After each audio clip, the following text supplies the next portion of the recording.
Well, this is John Black, Super Chemist, JVSC, setting my timer. We're talking about swearing, how it was a elitist, classist way to put someone down, to let them know that you're better than them and that they are garbage. And the elites and the Christians use this to show everyone how they're better and how they can control your God-given right of freedom of speech.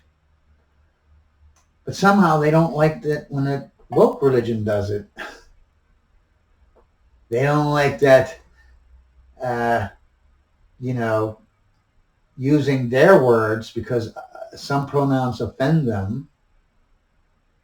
But it's okay for them to control everyone's speech because they're offended by a word, even though they have no reason to be offended. They won't give you a reason. They don't know a reason. It's just because. But Pastafarian believes in freedom of speech, even if it's hateful speech. Only speech is, not violent speech and not speech like screaming of fire, when there is no fire. But all other freedoms of speech, a Pastafarian believes in it. But anyways, I'm going to get into a little bit about my childhood. I don't like to talk about my childhood. I don't really, the first 10 years are actually the first 8, 10 years, somewhere in there. I don't even remember any of it. So I couldn't talk about it even if I wanted to. As for the second half of my, childhood, the first half I was brought up with a bunch of siblings, 4 girls and me, and my mom, and my dad. Luckily, we didn't have to see my dad that much. But I was always basically the outcast. You know what I mean? I was the boy. I was the bad one, or I was the one, I was the hyper one, that kind of thing. And I was always obviously excluded a lot because why would 4 girls want to play with a boy? Uh, Especially because I was the youngest. And then that second half of my childhood or whatever, I lived by myself or with my dad. Although I didn't see him much, so it was like I was living by myself. But when I was going to school, yeah, because this story, because the next thing I go into is going to be about slavery and about race.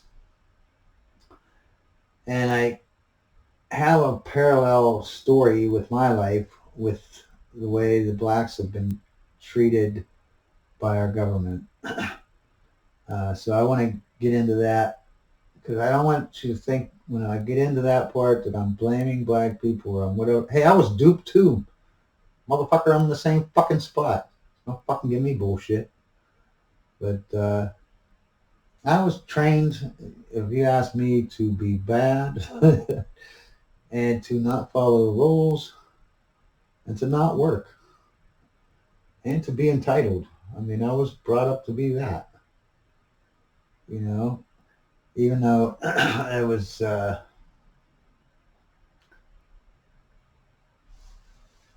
kind of a depressed kid, a depressed adult. I brought a lot of it on myself.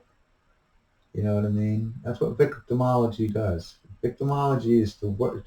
Victimology is the easiest way to brainwash somebody. There's no other easier way to get someone to brainwashed than to show them their victimology. Because people love victimology. Even me.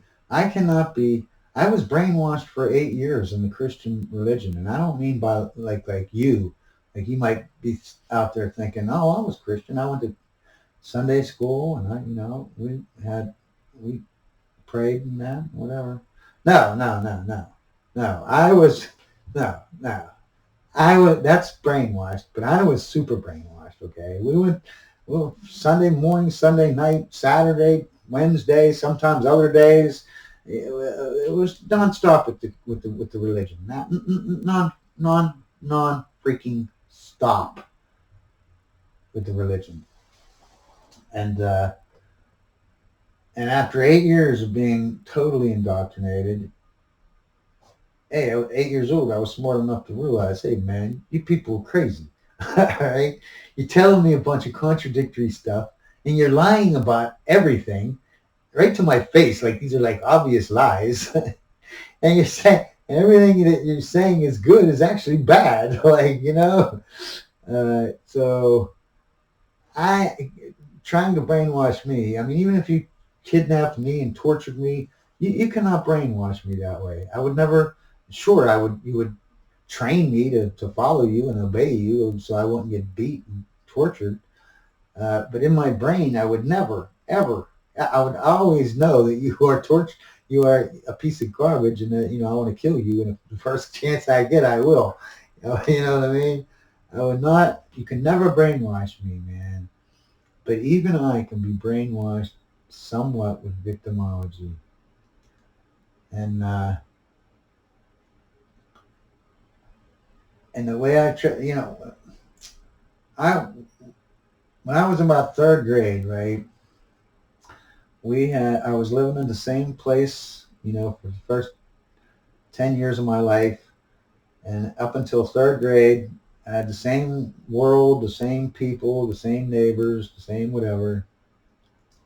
And then in third grade, like a moron, I went to a private school, a Christian school, for about 6 months or half a school year or whatever. And during that half a year, we didn't have any teachers. There were no teachers, man. If you had a question, you put a flag, it was a little tiny flag, you put it in a little hole by your desk, and that way the teacher knew you had a question. And they would give you booklets. And they were tiny booklets, like 4 or 5 pages long. You'd finish the booklet, and you would hand it in, and then they would give you a test on the booklet. If you passed the test, you moved on to the next booklet. You just kept doing that at whatever rate I guess you wanted or whatever. I don't know. So I just went at my rate, you know what I mean? And halfway through the school year, I'm at like between fifth and eighth grade on pretty much everything, you know what I mean? Things were starting to get hard, you know? You know what I mean? Like at that point, I needed an actual teacher. You know what I'm saying? I mean, the algebra was easy. I still didn't need a teacher for math, but science and other things, I I needed a teacher.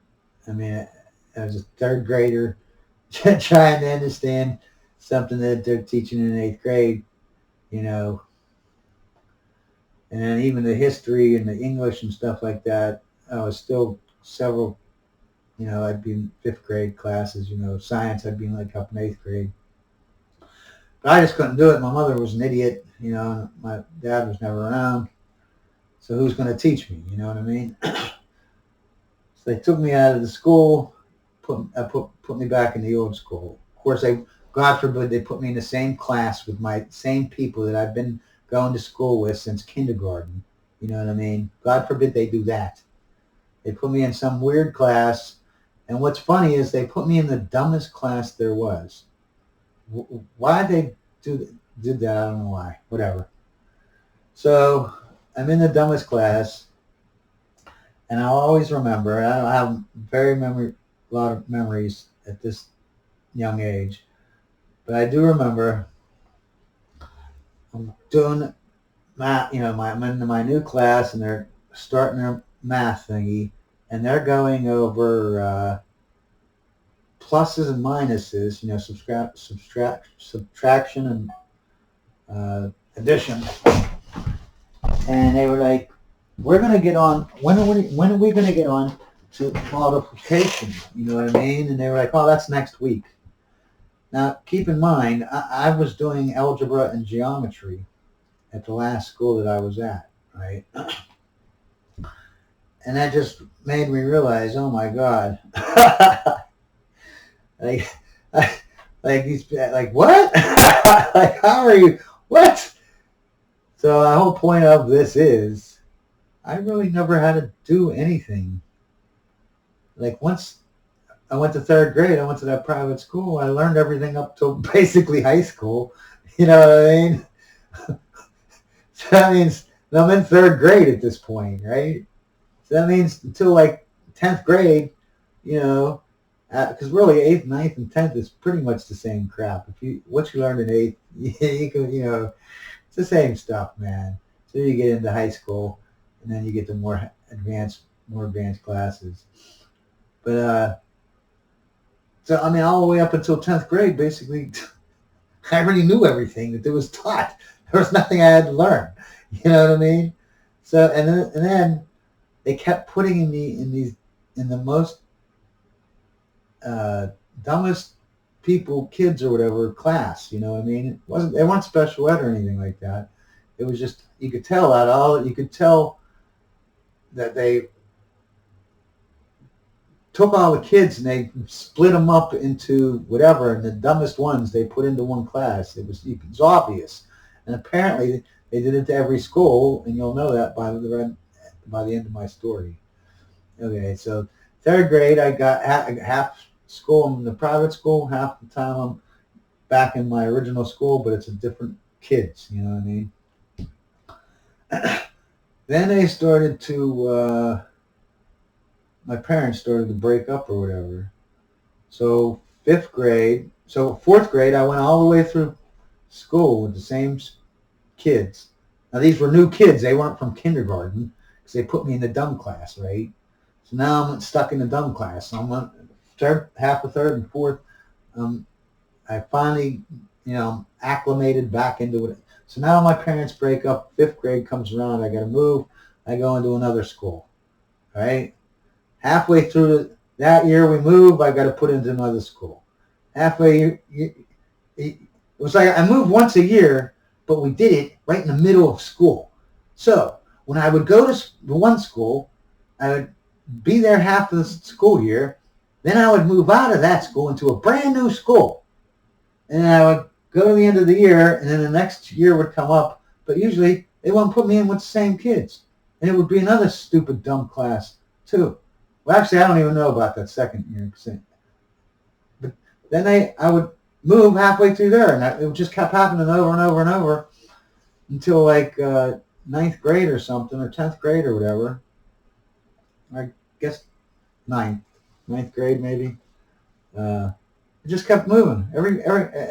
And we moved once a year, but it interfered with my classes every 6 months because we did it right in the middle of the school year.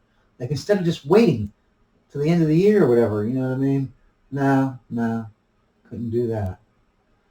And this made me introverted. You know what I mean? Before this, I was a shy kid or whatever. I couldn't just go up to some total strangers in Walmart and start talking to them. But I was an outgoing kid. I wasn't involved with strangers until this constant moving, and it just made me depressed. I said I'd never do that when I had kids. If I ever had any kids, I would never make them move. Once you get them in school, you stay there, and you stay there until they graduate. But I didn't do that. But that was one of the major things that just ruined my life, was them moving like that, because I could not acclimate. I could not adapt. I could not, make friends and then just lose them, and then make more friends and then just lose them, make them friends. And I couldn't do it. And